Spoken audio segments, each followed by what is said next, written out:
June is here, and the evenings are perfect for sitting and admiring your pond with a beverage of your choice in hand.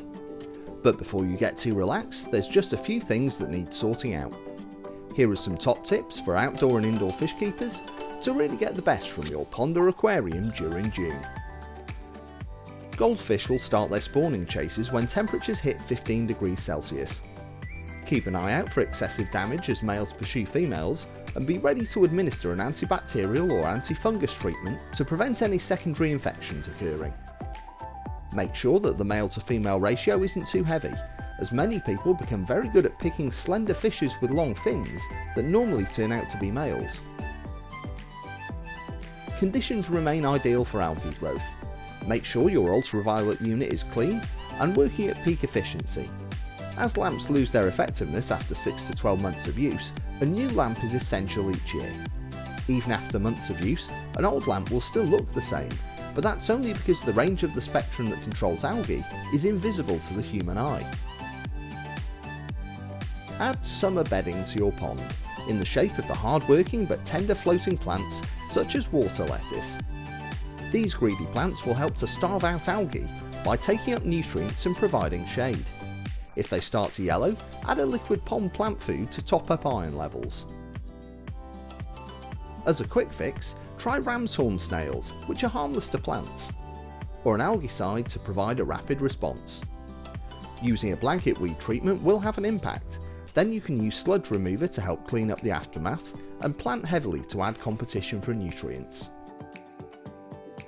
Deep water plants such as lilies will be growing strongly, and adding solid fertiliser to their planting containers will boost flowering. Filtration will be working harder now that fishes are active, and it's wise to check water quality and make sure that biological media isn't overwhelmed by solid wastes. After a cold winter and chilly spring, pond fish will be keen to restore weight and condition. Remember that your pond filter bacteria may be unable to ensure good water quality, so add a filter booster such as Pure Pond or Pond Bomb to provide reinforcements. Feed fishes little and often. Think of food as a training aid and try to reward your fish for their bravery. They'll soon learn to associate you with good things, but the more frequently you can reinforce the link between people and food, the more friendly your pond pets will be. Back in the days when filtration was air-powered and everyone had air-operated ornaments, there was never any doubt over oxygen levels. Nowadays it may be worth considering supplemental aeration, particularly when your aquarium houses species that are normally at home in strongly flowing water, such as barbs, loaches and catfishes.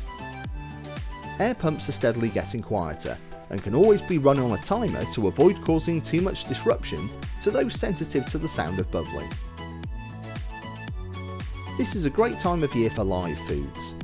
Sachets in store are full of wormy and shrimpy goodness, and in the garden small containers of water are starting to collect mosquito larvae.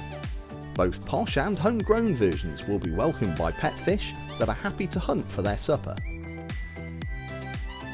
Bright sunlight and cool temperatures mean a shock for fishes as they leave our stores. Please take a suitable shopping bag, or better still one of our specially designed fish transport bags. Stress is a major issue for fish, and it's important that any unnecessary risks are eliminated. As temperatures start to rise, check your aquarium is safe from overheating. Warmer water holds less oxygen. Make sure all filters and aerating devices are running well. Plastic bottles of frozen water are a handy emergency measure, but nothing beats a chiller when you really need it. Tune in next time for our top tips for July, and happy fish keeping!